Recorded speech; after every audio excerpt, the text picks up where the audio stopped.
Hi everybody and welcome to episode 31 of the Talk is Cheap show. Welcome along and I'm glad to have you back. I just want to say special and heartfelt thanks from myself, not just myself actually, on behalf of everybody at AFTV, for all the people out there that have been continuing to support the show and watch the show through this pandemic and these hard times, man. So yeah, I just wanted to open up by saying that I really appreciate your support and thanks for watching, and we hope that you'll continue to keep supporting us. It's very important to us. So thanks again.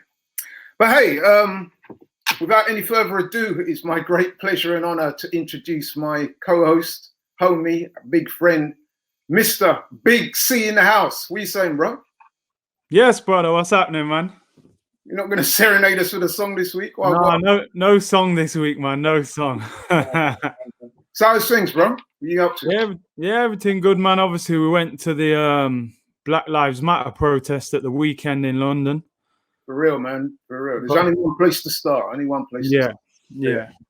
Yeah, I mean, listen, I'll kick things off by saying that I thought it was, I don't want to get over emotional about this, but, you know, I've been around on this planet for quite a long time, man. And I've been to a few protests. In fact, you know what? I was thinking this morning that I remember my mum taking me to an anti-National Front protest back in the day. This was been like late 70s, early 80s.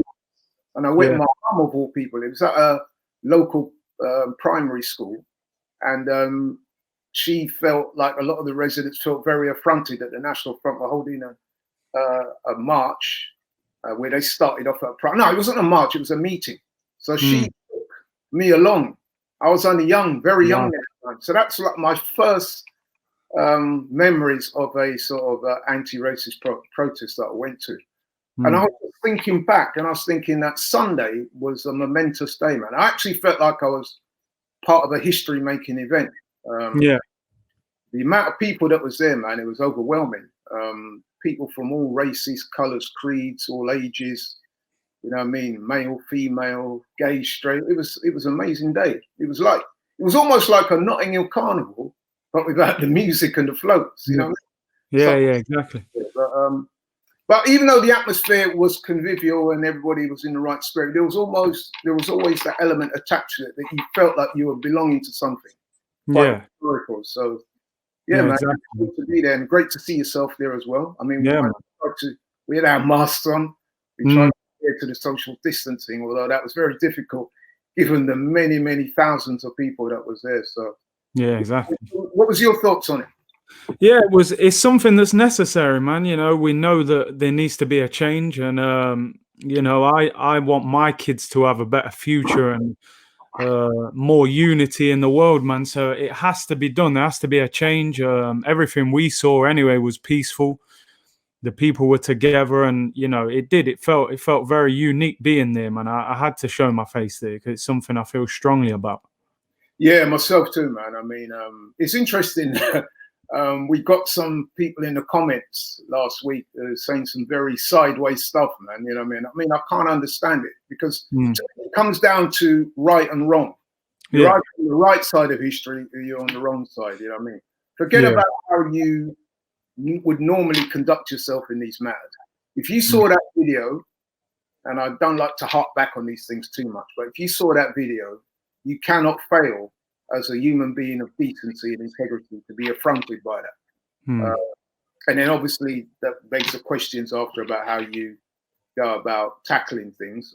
I just want to say that whilst it was great to be part of the protest, I really felt proud of myself and you and guys like you that come down and supported the matter. But I just want to say that now we need to see some positive actions come out of this. Yeah. You know what I mean? And I think sport, in particular football, can be instrumental in that type of thing. You know what I mean? So 100%. My thing is, you're not going to eradicate racism just because you've had a few marches and protests and hold up some placards, as good as that was.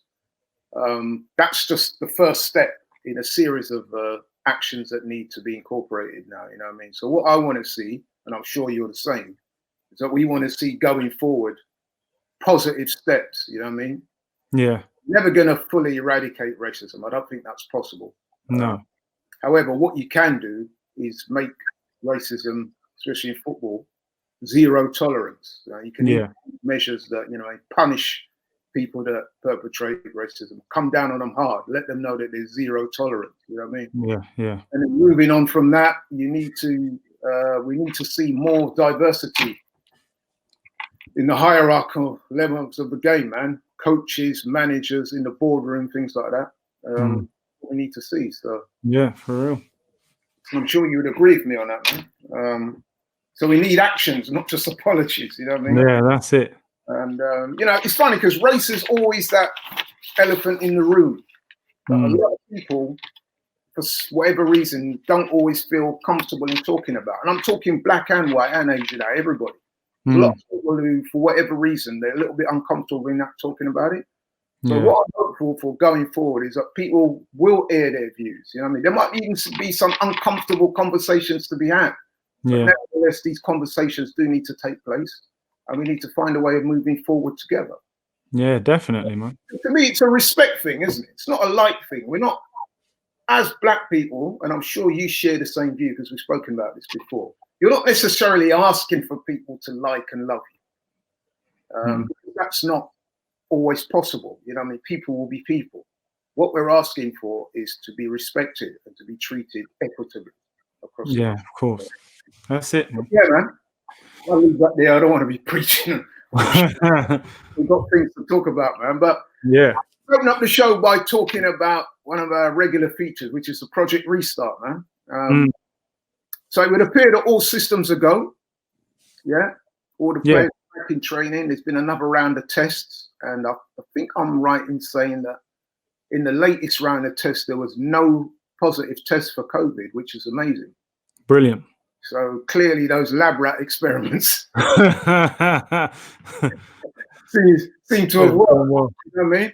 And, no, man, you have to, I think the Premier League have done very well. Their organisation and, the measures they've put in place have been really good.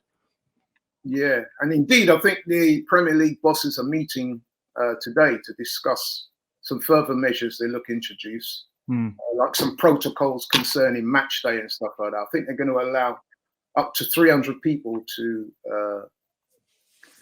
attend games. So there's going to be all sorts of protocols and discussions around how they're going to effectively implement that. So I look forward to hearing what's going to happen there. Yeah. But in terms of the preparation for the matches coming up on the 17th, all the clubs are hard at it. I've seen Hold your guns, man. Hold your guns. Really. Yeah, I know. I've just got Brentford in my head, bro. Right, okay. So no, without any further ado. So I was leading up to it gently. I was trying to ease you in gently, but I see you're like a dog and straining to get off the leash. Yeah, so Arsenal, amongst a number of clubs, who have stepped up their preparation in advance of the first games next week. And they've had a couple of friendlies. The second took place yesterday. And, well, you know what? I'm not going to say anymore, man. I'm going to hand it over to you here.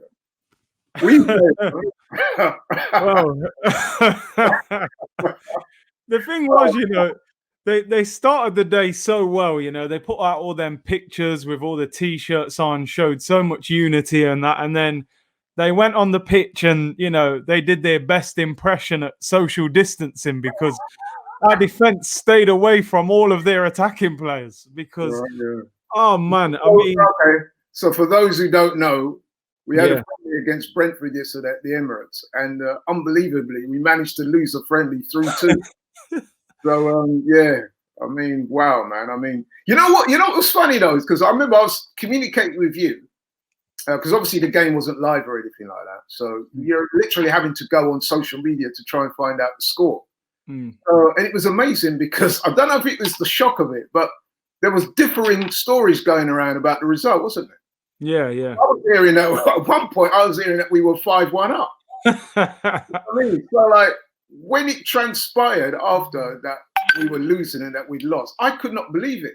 No. I went on social media and I was trying to find out the result, and I was getting all differing results coming back. Man was saying, no, man, we won 4-2, and next man was saying, yeah, we won 5-2, and you know what I mean? I think it was because people couldn't believe what they were hearing.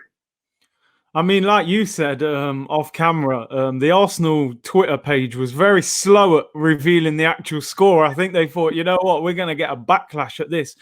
But I watched the highlights last night, and it wasn't just that we'd lost the game. I mean, losing is bad enough in itself, but the manner of the goals that we were conceding. I mean, David Luiz, a player that we've been, defending. But I was hoping you would bring that up, mate. I mean, we spent the man, a whole segment of one of our shows bigging this man up, and then he turns in a performance like that. The man's trying to scoop the ball over the striker's head, and then you've got Ainsley Maitland-Niles been saying for months and months, I don't want to play right back, I'm a centre midfielder. And he gets the ball, and casual as you like, just loses the ball, and then, some left winger for Brentford just breezing past Rob Holding like he's not even there. And, look, let's put things in perspective. It is a friendly, and if we go to Man City and get a decent result on Wednesday, who cares about this game? But in sport, and especially top-level sport, it's very difficult to just turn it on and off. So to me, if you lose to Brentford, how can you go from there to just going up against Man City, one of the world's best club teams, and turning it on? And I was reading that Brentford, that was their first friendly that they've played since they've been back. They're a week behind Arsenal in terms of fitness and games. We're winning the game and we go and lose. I mean, it is a friendly, so let's not panic too much. But at the same time, maybe null and void might have saved us from some pain, man. I'm telling you, it's going to be. You know what? You're so right there, because it is kind of worrying. Because let's be honest as well, man. When we beat Charlton in the previous friendly 6-0, a lot of people. I mean, I wouldn't say I was getting excited, but I was like quite encouraged by that result. I was like, 6-0. Eddie got a hat trick. Aubameyang, Lacazette, and Willock scored. I was thinking, yeah, man, these are all positives. Yeah. So, by the same token, if you then turn around and lose to a championship side who are not even in the top 3 of the championship, right? That to me is, and you've lost at home as well. That to me is, I'd stop short of saying it was humiliating, man, but it was an ignominious defeat, man. There's no other way of looking at it. You cannot draw too many positives from that. Yeah. Okay, you can say that it doesn't really matter in the wider scheme of things, which it doesn't. However, as you alluded to earlier, confidence and form, you can't turn on and off like a tap. No. And when you've got such a big game coming up, right, next Wednesday, and then you're losing at home to Brentford, I mean, it's a bit of a man. You know what I mean? Yeah. Yeah, it was no other way of slicing it. And I know, listen, Mikel Arteta is a very serious dude. We've heard about how diligently he applies himself. I know that deep down, he's got to be hurting a little bit from that. Got to be. Yeah. Has to be. Likes to lose. You know what I mean? No. And get turned over on your own pitch, man, by a championship side like that. Is definitely not the best preparation. And in fact, speaking of preparation, it's interesting because I ran a poll on the AFTV website yesterday, and I put out a basic question. Do you think that the defeat at home to Brentford in a friendly has undermined Arsenal's preparation for the game next week against Man City? And that poll, I mean, we put out yesterday, and I think it's already had over 12,000 people hit the poll up. And I think it's about 70% of people said, yes, it has undermined the preparation. So, And the thing, Laurie, like, if you play in a pre-season, and let's say in a pre-season you play 5 or 6 friendlies, if you get this result in week 1 or week 2, you kind of say, we weren't really prepared and we've got 4 or 5 games to get ready. But, as far as I'm aware, I'm not even sure if we've got another friendly before the Man City game, unless they arrange one for the weekend. I mean, I think there's talk that there's a friendly being arranged for Saturday. They're probably doing that. They need to. Yeah, exactly. Because, Arteta's probably arranged, no disrespect, but championship teams so that we can boost our confidence. Do you know what I mean? Beat Charlton 6-0, beat Brentford. When you go and lose to one of them, it's like, wow, man. Like, I think he's going to have to arrange a game on Saturday, definitely. What that kind of reminded me of that yesterday is that, like back in the day when you're doing exams at school, you've got big exams coming out, and then the teacher, they organise some tests. Yeah. And yeah, I've done my revision, man. I'll say through this. I'm confident. And then you take the pre-examination test. You get the result. You think, "Raw, man, wow, I'm nowhere near as prepared as I was." So I'm just wondering whether those types of thoughts are occupying Arteta's mind. I mean, a lot of people will laugh this off, but I'll tell you something, man. I don't think Mikel Arteta would have slept well last night. No. You know Not at all. I mean, you can play it down and say it's a friendly, but this is your preparation for that game. It was, it was embarrassing. I felt embarrassed last night. People were bantering me off. I was playing it down to them like, it's only a friendly, don't worry. But deep down, I'm thinking, right, if we defend like that against Man City, bruv, Sterling, Aguero, and them, it could be a long 6 weeks till the season ends, man. But at least it's woke them up. On one hand, it should at least wake them up and think, listen, you better go to Man City and turn up better than that. Yeah, man. I mean, I agree. I think that's about the only positive you can take from it. You can say, well, this is a shot in the arm that they need, the likes of David Luiz. That I saw that little move he was attempting. He needs to get that type of mentality out of his head and even the way Lacazette lost the ball. Doing a couple of keep me ups. The edge of the box, the guy just took the ball pricing. Like, you know what I mean? Come on, bro. Yeah. I mean, like, has the man been playing with balloons again? I don't know. I knew that was coming, But no, man. And listen, fair play to Lacazette. He scored it. It was a very well taken goal. Goal in the game against Charlton. So, listen, man, we've just got to hope that they will approach. I'm sure they will. They'll approach Wednesday's game in a far different mood, and it'll be a lot more fortuitous than yesterday.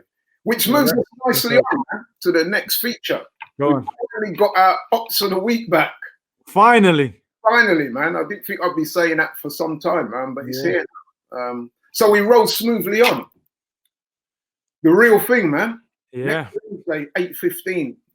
It's part of a double header kicking off the resumption of the season. I'm really excited about this. I was even more excited before yesterday, but I'm still excited, man. It's going to be a great occasion. You know what I mean? Man City away. I mean, in the corresponding game earlier in the season, they absolutely ran riot with us. Yeah, just played us off the park. But I'm hoping against hope that it'll be different this time. Okay, friendly aside, although you cannot not talk about that game, but let's focus now on the Premier League game. How's it going to go, Curtis, man? I mean, to me, there's be honest, man. Be honest. Give us your thoughts.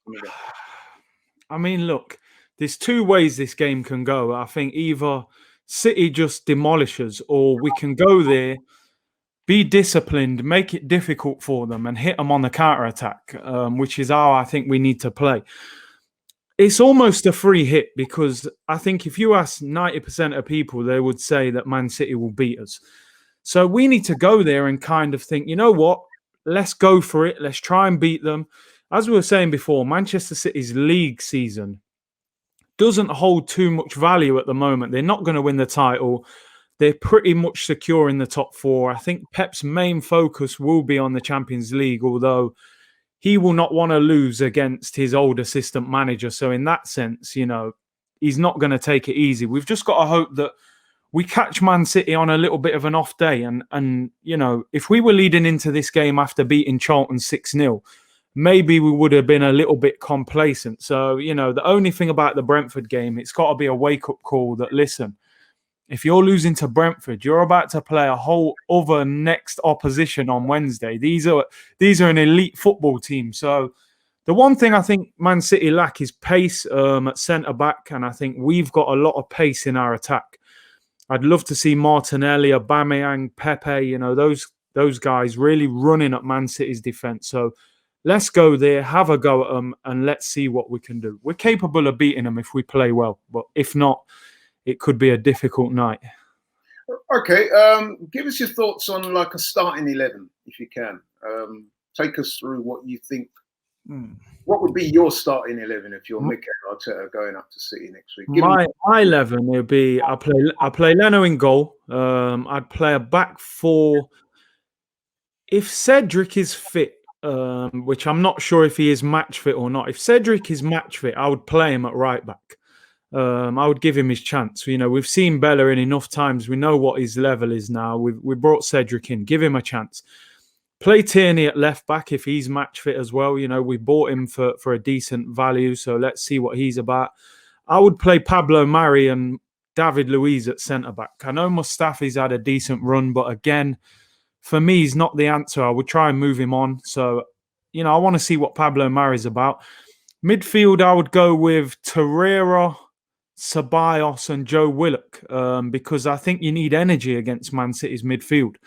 These are the type of games where Xhaka seems to get outran. I don't think Mesut Ozil really gives you a lot in these games anymore away from home. So I would go with those three. And I would go Pepe, Martinelli and Aubameyang. I would play Aubameyang through the middle, Pepe on the right, Martinelli on the left, because the pace of those three, I think, would hurt City. And then you've got your Ozil, Lacazette, those guys on the bench, because obviously you've got 5 subs. So there's some significant omissions there. I see you've omitted Bellerin, you've omitted Ozil, you've omitted Lacazette, you've omitted Xhaka. I personally might be tempted to play Xhaka in a game like this because of his physicality in midfield. I think you're probably going to need somebody, one of our most stronger personalities, to actually hopefully try and get his foot on the ball and put some tackles in midfield and a certain type of mindset. You know, I mean, I think Xhaka does bring that to the table with Arsenal. The Ozil is a real conundrum because, his away form at the best of times is nowhere near good enough. We just have to be honest and say that. But then, will we create enough with him not being in the team? What do you think? I mean, I hear what you're saying about Willock. He will give you the energy and the enthusiasm, and he will put a tackle in as well. And he's also shown in recent weeks that he knows where the goal is, man. And this is the thing, Laurie. Like, let's be honest, Man City will more than likely have the ball more than us. You know, they're a possession-based team. So I look at a player like Ozil off the ball. You know, that's not really his game to be chasing the ball back. But I think we'll go a lot of time without having the ball. I think Ceballos can create, and I think Willock can make those kind of like Aaron Ramsey runs where he joins in late. He's been doing this in the friendlies. I think Willock scored in both friendlies, Annie. So I think there's enough energy in there to still create, and the front three, a lot of pace, man. So because we're always bemoaning the fact that we're not getting enough goals from midfield. Exactly. At least Willock is showing that he's prepared to have a shot. Yeah. Ozil, far too many times he gets the ball in good positions, and instead of him trying to go through and beat a player and shoot, he's looking to lay it off. You know, I mean, that's his default position. Exactly. I'm with you on the Bellerin thing. I don't think he's good enough right now, and that's all biasness aside. I'm just keeping it real, man. I just don't think he's good enough at the moment. So I would go with Cedric. I would go with Cedric. The only thing is I'm hearing a rumor that he damaged his nose. And he's been wearing a face mask. Yeah, apparently he broke a bone in his nose. So whether he's fit enough, I'm not sure. He's got to be given a chance at some point, isn't he? He hasn't played a game. Getting him. Exactly. And he is a good player. I mean, a lot of people looked at that and said, "Oh, look, we're getting a player from Southampton." But come on, man, the guy's he's a good player. He's a decent player. I would definitely play him. Yeah, he's got to play. It's just that I think that already I could see Arteta does favour certain players, and I think one of Ozil is another one of them, and Xhaka too. Yeah. I can't see any of those guys getting dropped. No, I can't. Even though I do, you do make some very good points against them guys playing. Yeah, I think that they will start. Okay, so what about formation then? Sorry, we didn't talk about Lacazette. So you wouldn't start Lacazette? Just simply for me, because number one, Lacazette struggled away from home. And, you know, thinking what Arteta will probably start with, not what I would pick. I think Arteta will probably play Lacazette through the middle with Aubameyang on the left. But the problem you've got, Man City are so dominant in wide areas. For example, on their right-hand side, they'll have probably Mahrez and Kyle Walker behind him. So Aubameyang's going to have to do a lot of running back, chasing after their fullbacks, which we've said time and time again. I do not want to see Aubameyang chasing back wingers. So for me, I would play Aubameyang through the middle and let Martinelli do that out wide. And then bring Lacazette off the bench. Lacazette's away record in these kind of games is not good. It's not good. He doesn't score many goals away from home. And like I was saying before with Mesut Ozil, when's the last time Mesut Ozil went to a big top 6 club and dominated a game? It hasn't happened for a long time. So, yeah, Lacazette and Ozil for me would be on the bench. But to play devil's advocate for Lacazette anyway, just before the resumption, he'd scored. Yeah. He's kept up that goal scoring form, albeit in friendlies, but he has scored and he's taken those goals well as well. I looked at both strikes. They look to me, the way he took that, as the confidence is slowly but surely coming back. So I would be inclined to play him because I'm thinking that, he is, no matter what you want to say about the guy with the balloons and, the previous loss of form, he is a quality player. Yeah. And I don't think you can go to Man City and leave him on the bench. I really don't. I think you should start. So where would you play Aubameyang? Would you play Aubameyang on the left? Yeah, I think I would have to. I mean, Aubameyang, I agree with you. I hate to see Aubameyang running down the channels and tracking back and doing all that type of stuff. But we have to shoehorn him in the team. And let's face it, he's adapted to that role kind of well. I mean, second in the goal scoring at the moment, playing predominantly on the left. So, yeah, I think we should go with it, man. I think that's what Arteta will go with. I've no doubt he'll play, unless he plays Eddie through the middle. He's scoring goals. He likes him. I wouldn't start him in this game, but wouldn't surprise you. Yeah, I mean, as you alluded to earlier, with the 5 substitutes, that does give him options, and I think Eddie will definitely be one of the subs, and I think he will use them as well. The one thing about Eddie is that when he comes on, he'll be full of energy, full of running, and he will definitely make a contribution. So I can definitely be playing a part in this game. But I would start with Lacazette up front, man. You know what I mean? Yeah, fair point. I've said it before and I'll say it again. Enough respect to Eddie. He's definitely made progress. He will be a Premier League player. But at this moment in time, if I had to choose between him and Lacazette, to me, it's a no-brainer. It's a no-brainer. So he's, he should play. Yeah. Formation. What are you saying, man? Well, yeah, I would just go 4-3-3. Play a 3-man midfield, 2 wingers and 1 striker. But I wouldn't play with like a number 10. I would play with 3 out-and-out centre mids, where you allow maybe Willock to join in. Although I do think Mesut Ozil will start. So I think, like I said earlier, you can see that Arteta's got a clear selection policy. Yeah. And all those names we mentioned previously, I think they will start. Yeah, I agree. They will start. I think he'll be looking to trust the older guys as well. I don't think they want to make too many changes in that first. No. And let's face it, man. I mean, I wanted to hear your views on this.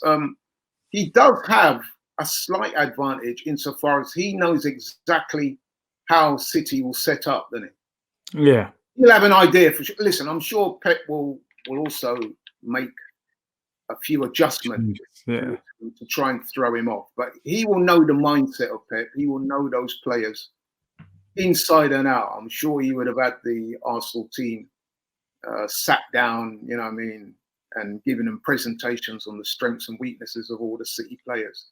So he's got insight into all that will go on with the City players, and I'm sure he'll be feeding that back to this. So that does give him a little bit of an advantage. And I'm just definitely. That could be crucial. It could be crucial. I think the thing is, it's one thing knowing what they're going to do, is stopping it and then counter-attacking it. I think it's down to the players at the end of the day. I think there's a clear image of the way that Arteta wants to play. I think the players have bought into that. And they showed a lot of signs of progress before the break. So you raise a very interesting point there. I was going to ask you about that. The mindset of the team. How are we going to approach this game in terms of, is he going to keep it tight, or are they going to try and be positive and attacking? How do you think they'll play it? Because I can imagine it's one of those games, especially with the confidence of Arsenal being so fragile at the best of times, especially after what's happened against Brentford. If we go there and concede an early goal, that could be a big one. It could be good night Vienna. So how do you think his approach will be? Do you think they'll start carefully and try and grow into the game, or do you think they'll try and attack from the start and go on the front foot? No, I think he knows that, you know, if we try and go toe to toe with City in attack, I think they'll get the better of us. I think we've got to be cautious. And then City are a very attacking team. Their fullbacks bomb on, you know, they get a lot of bodies forward. So City are almost at their most vulnerable when they're attacking you, which is where we need the pace to hit them on the counter attack. You know, you look at Liverpool. Liverpool are a team that have beaten City quite a few times. They kind of soak up the pressure and then explode on the counter-attack. So I think we've got to be cautious. But I just hope we're positive when we go there, man. I don't want to see us just sitting back and not really attacking and Lacazette's isolated. Go there and be positive, but, you know, there has to be a balance of the two. Yeah, I agree. Mm-hmm. One thing about being too defensive is if you're stuck in that defensive mode, if you do go a goal down, it's very difficult to make that transition to all of a sudden you're in defense mode for the whole game, and then now you're trying to attack and score a goal. Very rarely do you see teams pull it off like that. Yeah, it's difficult. Defensive, it's almost like you have to do that the whole game, and then hope something will open up, and then from a set piece or something like that, you get a goal, and then you hang on to it. Yeah. So it's basically becomes a war of attrition. But yeah, man, it's a fascinating first game back. But listen, I'm going to press you for a prediction now, man. Given that I'm hosting the show, I'm going to let you go first. So, be honest now and tell me, do we have a chance, and what do you think the score will be? Do you know what? We do have a chance, because this isn't Man City last season who got, 7 points or 100 points the year before. I think they're third in the league, or, this City team has looked weak at times defensively. So I don't look at them as some immovable force that can't be beaten. It's more about Arsenal and what Arsenal turn up. It's the first game back.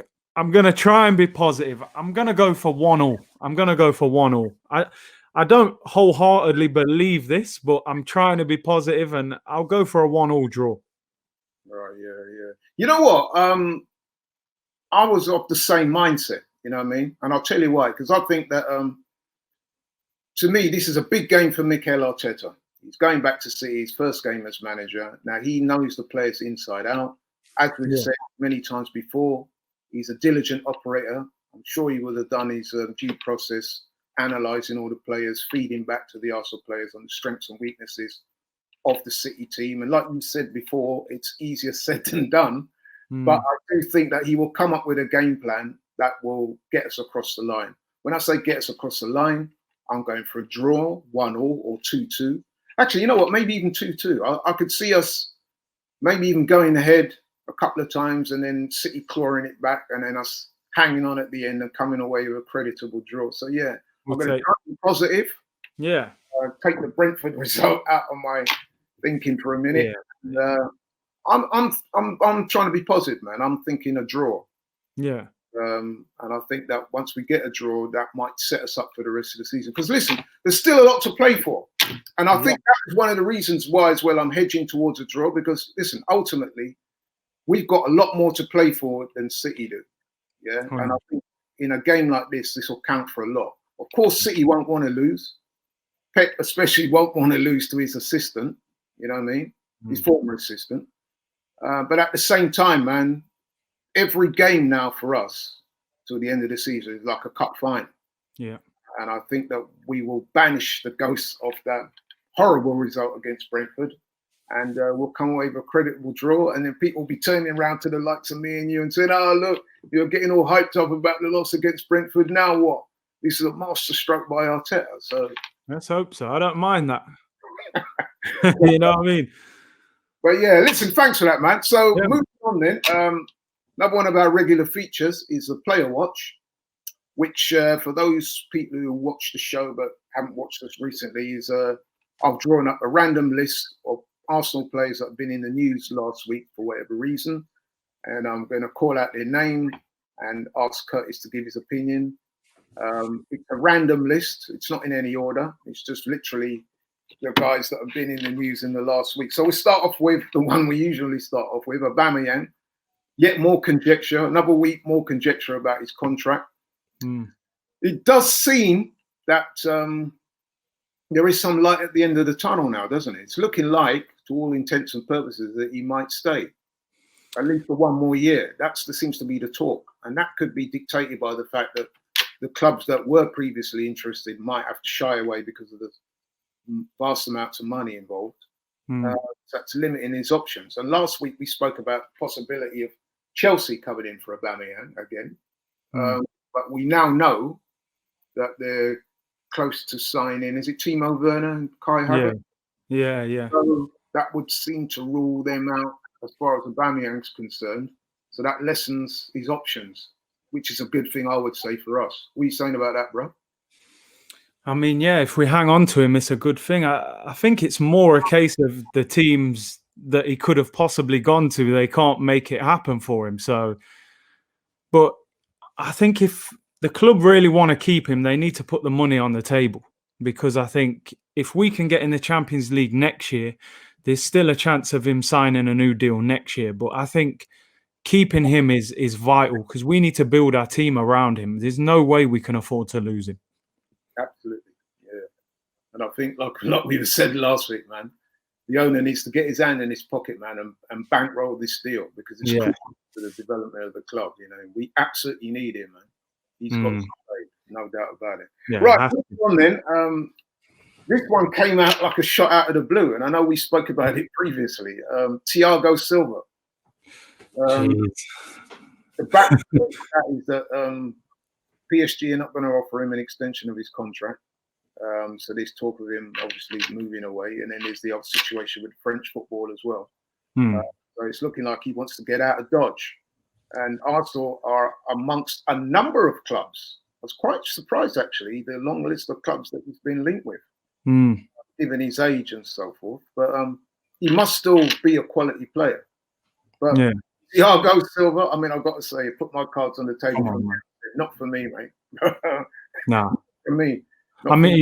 I mean, look, man, the guy's been a world-class defender throughout his career, but he's 35, man. Come on. Like, we are literally turning into a retirement home, aren't we? Like, if you want to go somewhere and relax, no pressure, big contract, go to Arsenal. Like, come on, man. Nah.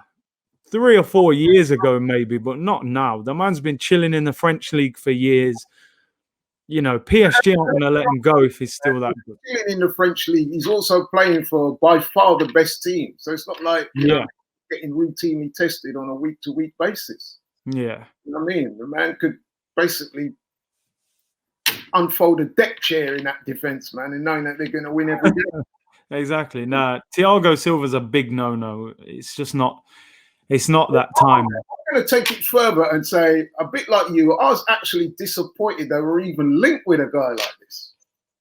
Don't you think so? I mean, you don't hear Man United and Liverpool and that, yeah. And Chelsea and all them, man, linked with this guy. You know what I mean? What? You know what I mean? Chelsea were trying to offload Willian and they're offloading at Arsenal and Tottenham. You know what I mean? I just think it just makes us look... When I'm even seeing that we're linked, no disrespect to Thiago Silva, because like you said, man, in his prime, a fantastic player. And I'm sure still a good player. You know what I mean? I'm sure even now he can do a job, but not at Arsenal, man. We should be thinking differently to that. Our mindset should be different. Can you imagine Thiago Silva in the Premier League up against some of the speedsters we got in this league? No, it's not going to happen. Maxima and man like that. Oh, Traore and them man there. No, it can't happen.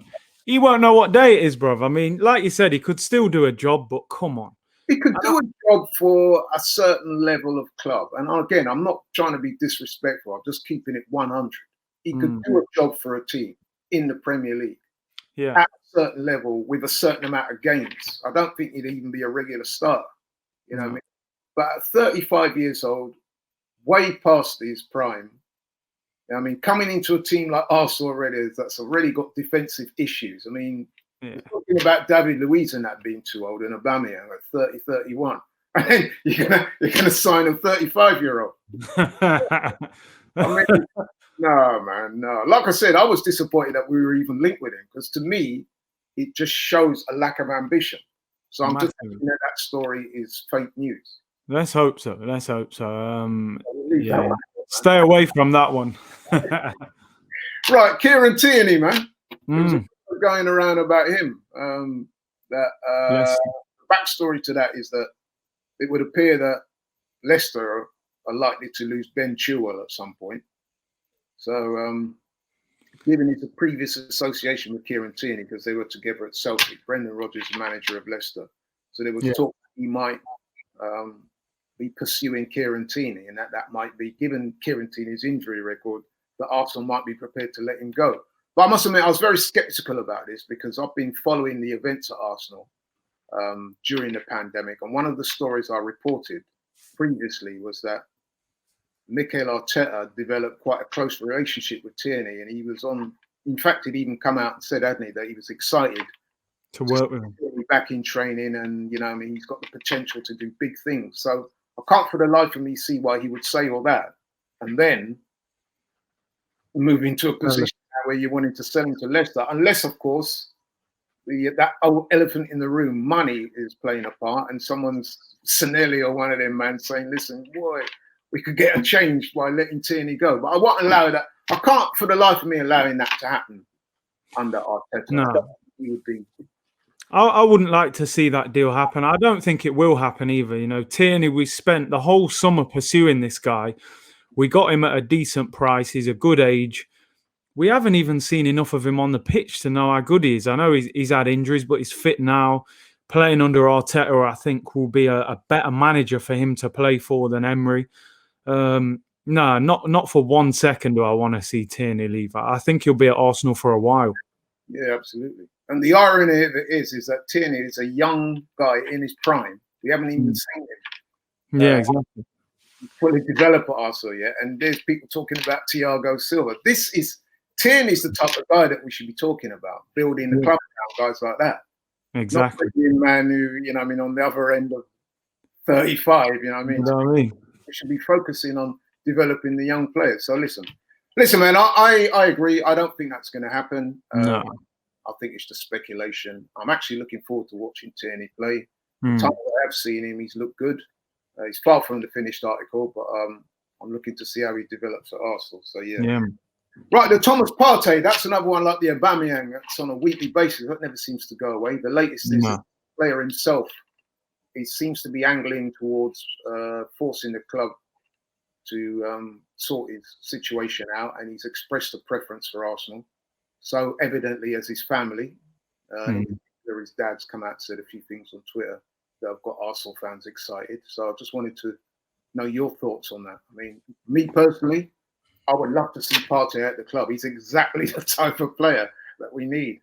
So yeah, Curtis, what are you saying, bro?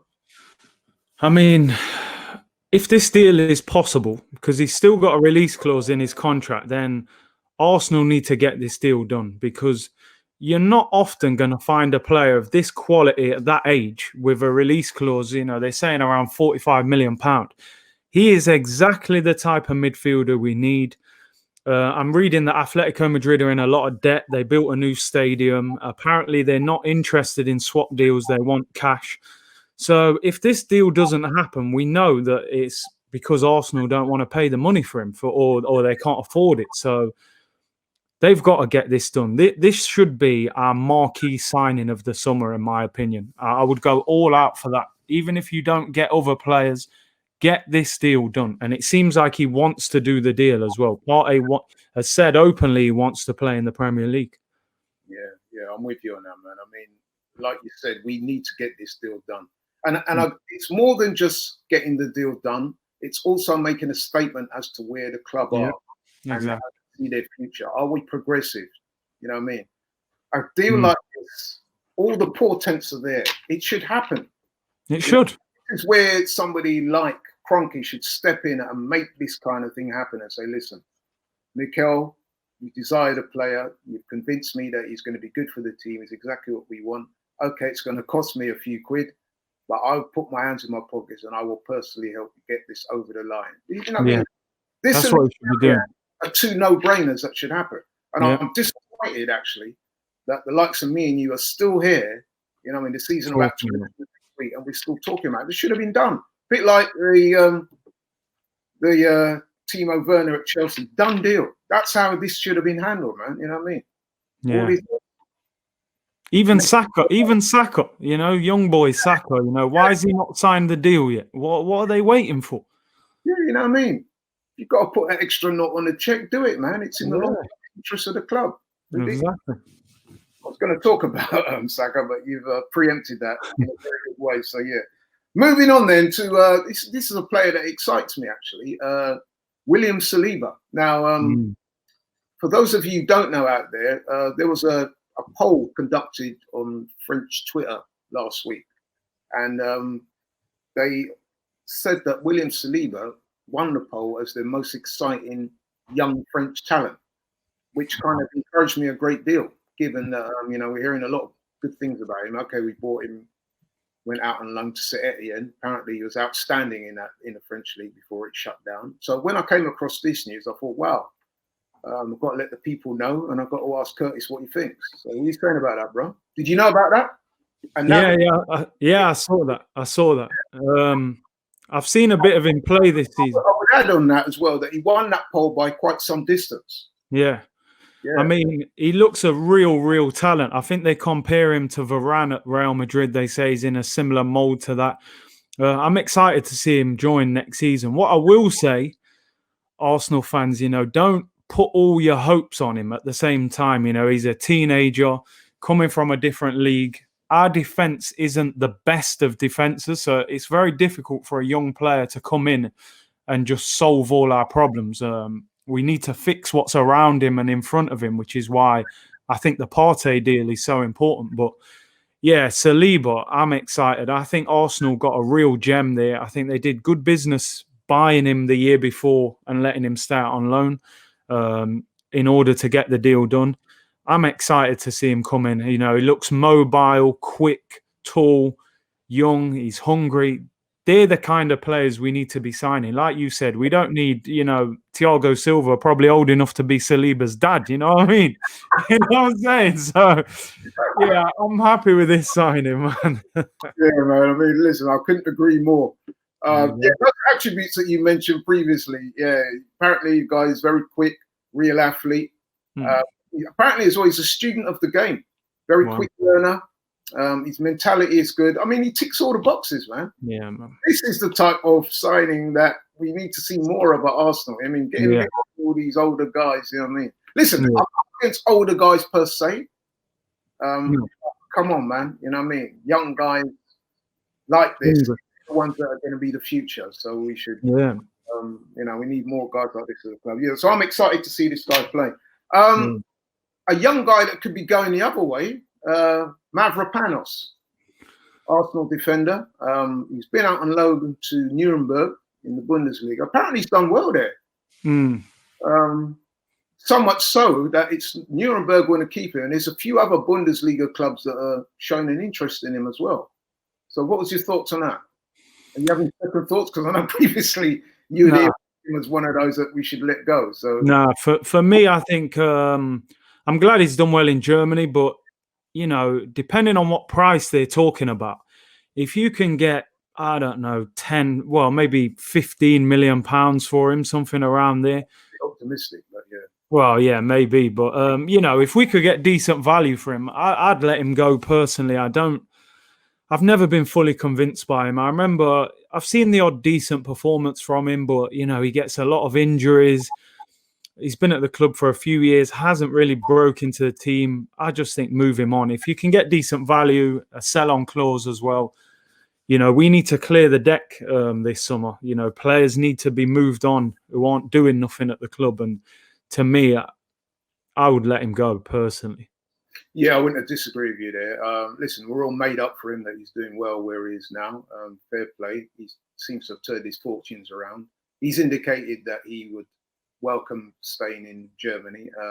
So yeah, man, if that's the best for both parties, then yeah, move him on. Let's do it. Yeah.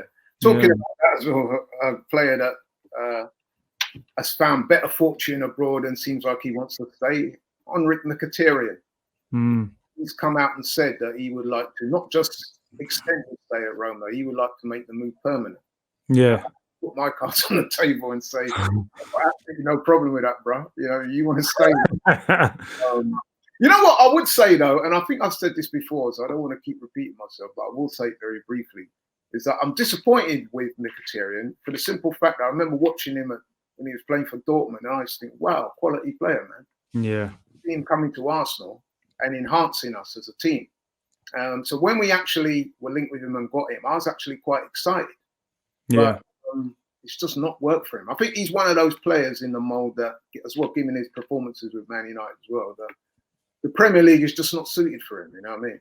No, it's way too intense. I think we can safely say that Mkhitaryan was part of possibly the worst swap deal in football in history, you know. But no, it was disappointing. They've got to get rid of him. Apparently, he's on around 170,000 a week. You know, we need to get that off the wage bill.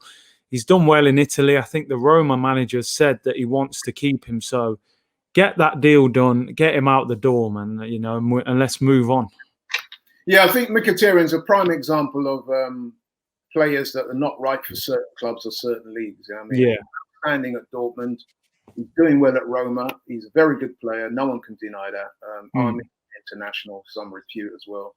He's clearly a quality player, but for whatever reason, it's just not worked in the Premiership. No.